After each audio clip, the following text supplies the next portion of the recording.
Countess Val here. So, John decided he did not want to do it for another time. I figured it would be something nice as a couple for Valentine's Day, you know. After all, this is my love edition. But it's okay. It's my page and my YouTube channel, so I'll do what I will with it. Anyhow, these are the subtle differences between telling if your relationship is toxic or not. I see a lot of things, online. People post, oh, toxic relationship, just leave, just leave, just leave, just leave. No one wants to put an effort in making anything work anymore. For me, to make a relationship work, you have to work at it. And you need to know the difference between toxic and non-toxic. Everybody goes through rough patches. And so,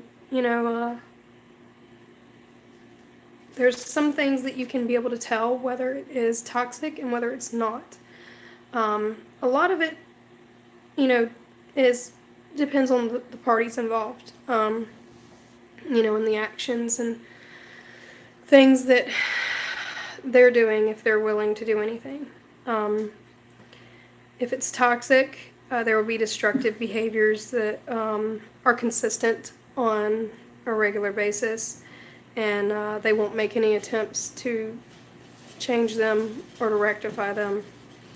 If it's toxic, the individual will be unable to accept responsibility for their wrongs or what have you. If it's a rough patch, sometimes they will be able, sometimes it might take them a little while to accept their responsibility or their wrong. But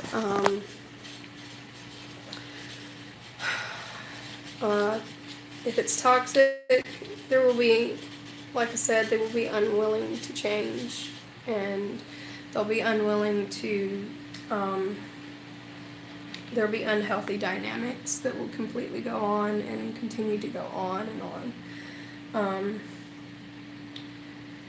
However, but if it's a healthy relationship that's just going through a rough bump, then both partners will be willing to do whatever they need to do to come to rectify, amend, what have you.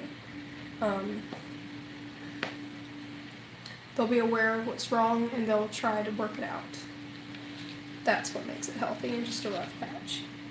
And it'll be done so with a kind and understanding and a patient way. Relationships are difficult, people. Everybody goes through a rough patch, but it doesn't mean that it's necessarily toxic. If the relationship is still growing and changing.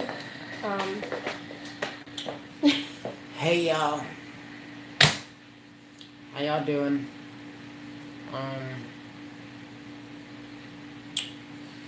So yeah, what she say, don't let anybody tell you, okay, that, that's a bad relationship. Don't let no science or anything. Science and fucking psychology and everything don't deal with love, okay? It don't. I met a psychologist that couldn't even keep love, so, it really ain't shit. Okay?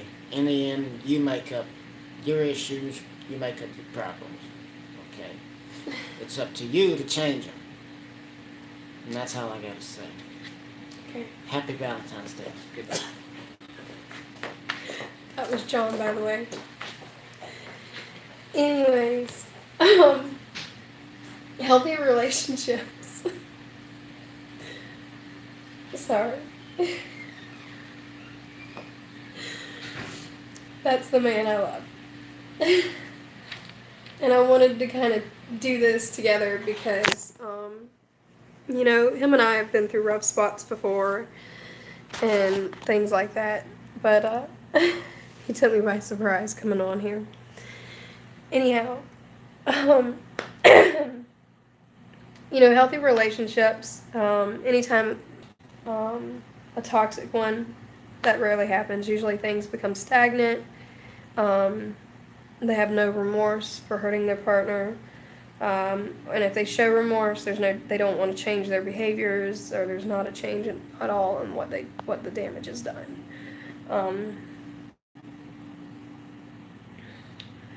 The moment that one or both of the partners refuse to change something that is negative, the relationship becomes toxic. I'm going to say that again. The moment that one or both of the partners refuse to change something that's negative, the relationship becomes toxic. I've been in a lot of relationships, some long, some short, and there's been times where I was willing to change, I was willing to grow, but they weren't. So that's when you know it's time to go. Number 2, another point that I want to make is you're both willing to learn to better communicate. I've always stressed that communication is the key to any relationship, whether it's friendship relationship, whether it's boyfriend-girlfriend relationship, whether it's husband-wife, whether it's even child and parent. Communication. There's a couple other keys, but that's one big one. And you know what? Learning how to communicate effectively with each other will probably be a lifelong learning process. It's only when you stop that things happen, that things will go bad, and that, rough patches won't be resolved. When you stop communicating, that's when there's a problem. Some issues and places, you'll feel stuck in a fight, you'll argue, you'll feel like there is no satisfaction. You'll start building a resentment and pull away, you'll shut down, you'll fight as a result.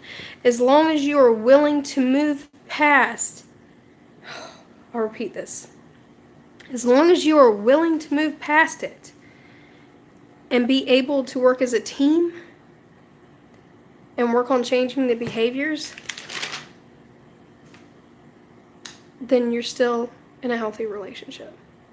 You are not in a toxic relationship. It's all about working as a team.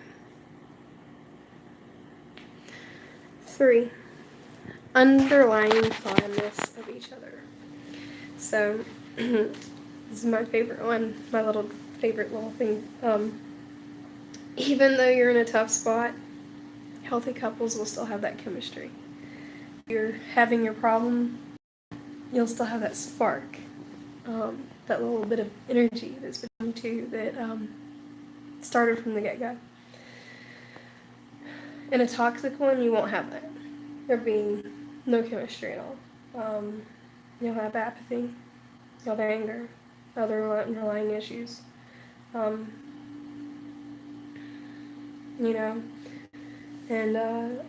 if this is the case, please seek a couples therapist. I know what John said, but seek therapy.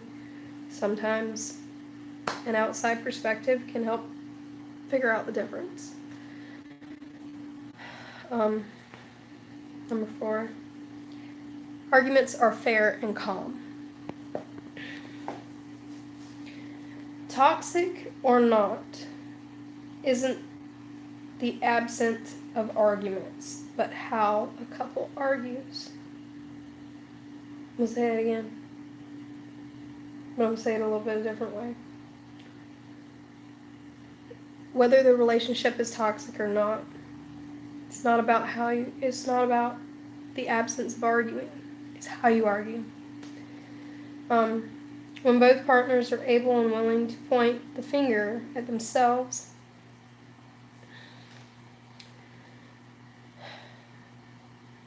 at times, and not always at their partners, things remain healthy. When you sit there and you're not constantly pointing your finger at the other person, then thoughts too. I'm quick when it comes to my relationships to apologize. Even if I can't really acknowledge what harm I've done, If I see that I have harmed, I'm quick to apologize. If I see that I want the relationship to stay healthy. 5, problems are out in the open. A rough patch, you actively work out, you talk it out, you find ways through it.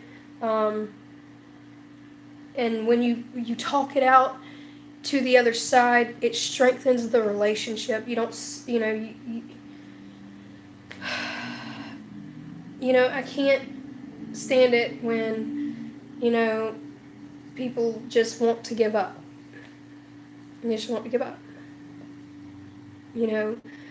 Yeah, might have hit a hard spot. Yeah, things might not go your way. Yeah, we might. In the end of the day, we can agree to disagree. And we can still remain healthy. Me and John are not perfect. Oh my God, we have so many differences. So many. But I love him for our differences. I love him because we can't agree to disagree. I love him even when we bicker because, again, our arguments are fair and calm. That's why I wanted him here, was because of some of these. But anyhow, like number 5, also on the flip side, a couple that deceives each other, withholds information, misdirects, etc. It's toxic. And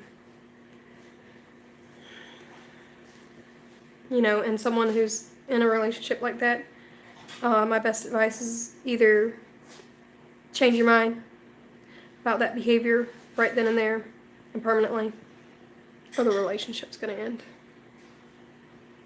Number 6, the issue hasn't become a long-term pattern.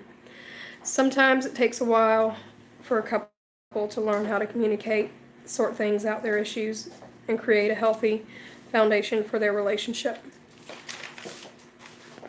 Again, going back to my 1-year thing. It takes a year. Everything goes by seasons, everything goes by year. In a toxic relationship, things are bad, and they stay that way. They don't change. However, keep in mind, if these are all isolated incidences, they can be talked through, and new habits can be created.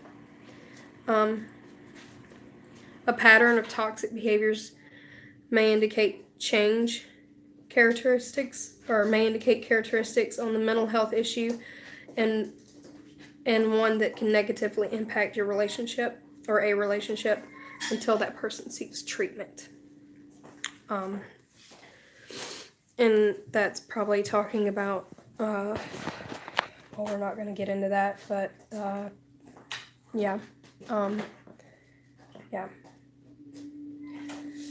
Number 7, there aren't any mind games going on here. In a healthy relationship, there won't be any mind games. And I'll make a point of gaslighting is toxic. It's an all-out power control, and it's all about control. It's abuse. It's best to leave the relationship, and if you can't, seek a professional. Seek a professional to help you, or a loved one to help you leave it. Now, one thing I will say is I have also a tendency, this is me personally, I have a tendency to prove myself, but that's because I've been a victim of gaslighting, and I've had to try to say, okay, well, here's what I have for my defense, and I'm trying my best to make that. But that's what I get for having toxic relationships. One of 7 years that has scarred me, but it's okay. Number 8, there's plenty of trust and healthy boundaries. It is important to spend time apart and focus on what matters to each other. Someone told me that a long time ago, or it feels like a long time ago, but it was probably in reality about 4 or 5 years ago, which still is pretty good.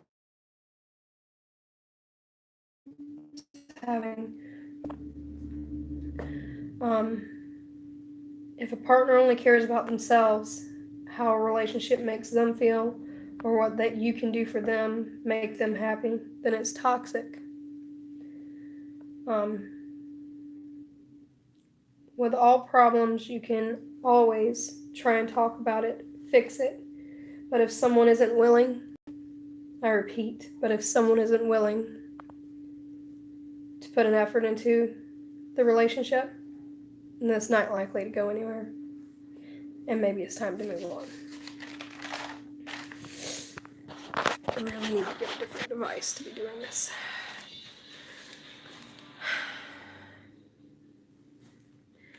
Number 9, you're both able to apologize.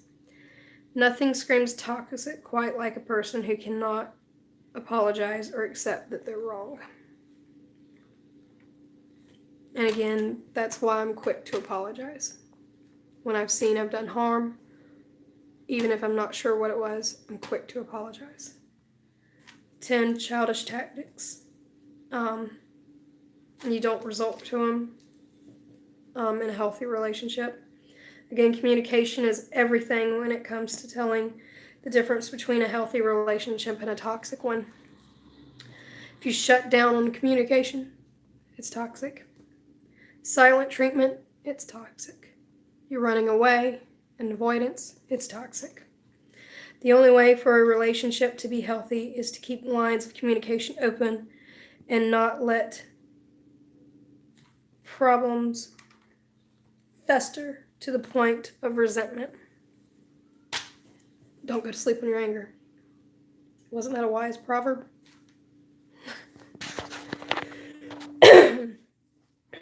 11, it's not affecting other areas of your life. Struggles outside of your love life, it's toxic. Work and school, suffering, toxic. Isolated from friends and family, toxic. Sleep and day-to-day routine is poor, toxic. Bring your issues to your partner. Bring it to their attention. Just bring it to their attention. Try to work on them as a couple. But if things just don't get better, or healthy progress is not made, or if it just results into moving towards abuse or controlling, it's best that you just move on.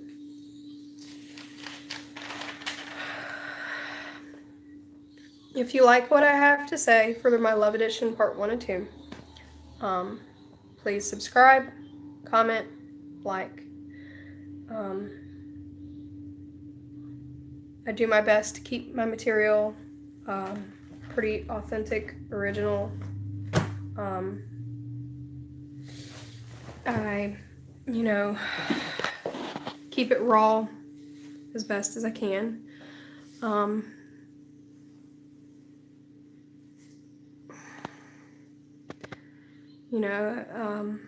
Love is love. It's difficult sometimes. We can't help who we love. But just to throw somebody away is not love. To give up is not love. And I didn't want to just do a happy Valentine's Day type thing. Kind of cliche. I wanted to actually give you some, something to think about, something to, I guess, rack your brain about and give you some knowledge. And with that, have a wonderful day, my dark lovelies.